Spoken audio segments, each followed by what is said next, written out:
Hai anak cerdas. Nah, kembali lagi di Mari Belajar. Hari ini kita akan belajar tema 4 subtema 1 pembelajaran 3. Sebelum kita belajar, klik subscribe dan klik like-nya ya. Di pembelajaran 1 kita sudah mempelajari proses menghasilkan energi listrik di PLTA. Nah, pada pembelajaran ini kita akan membahas tentang proses penyaluran energi listrik. Di sini ada teks yang berjudul menyalurkan energi listrik. Bagaimana listrik sampai ke rumahmu? Baiklah, sama-sama kita baca isi dari teksnya. Listrik memiliki peran penting di era globalisasi.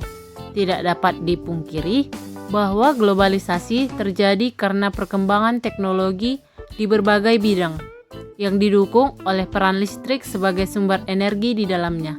Listrik dapat dihasilkan dengan memanfaatkan sumber energi yang tersedia di alam, seperti aliran sungai atau PLTA, panas bumi atau PLTU, dan aliran angin atau PLTA. Nah, di sini terdapat gambar dari proses penyaluran energi listrik. Setelah energi listrik dihasilkan di pusat pembangkit, energi listrik tersebut kemudian dinaikkan tegangannya oleh transformator penaik tegangan hingga 500 kV. Baru kemudian disalurkan ke berbagai tempat menggunakan sistem transmisi yang dinamakan saluran udara tegangan ekstra tinggi atau SUTET yang menyalurkan energi listrik dari pusat-pusat pembangkit. Setelah melalui SUTET yang melintasi wilayah pegunungan atau hutan-hutan, energi listrik kemudian masuk ke gardu induk. Di gardu induk, energi listrik diturunkan tegangannya oleh transformator penurun tegangan menjadi tegangan menengah yaitu 20 kV.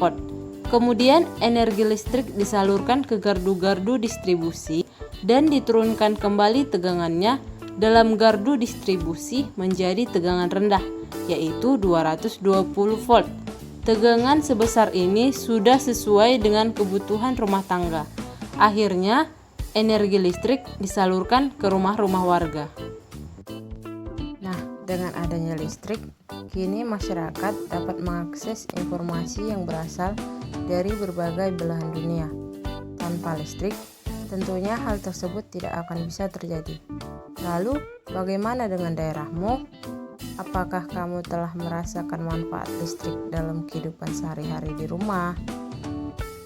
Teks yang baru kita baca, yaitu dengan judul menyalurkan energi listrik, merupakan salah satu contoh dari teks eksplanasi.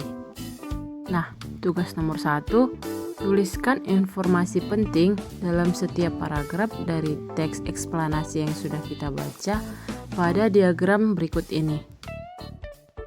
Dari teks eksplanasi yang telah dibaca, kamu telah memahami proses menyalurkan energi listrik dengan sistem transmisinya.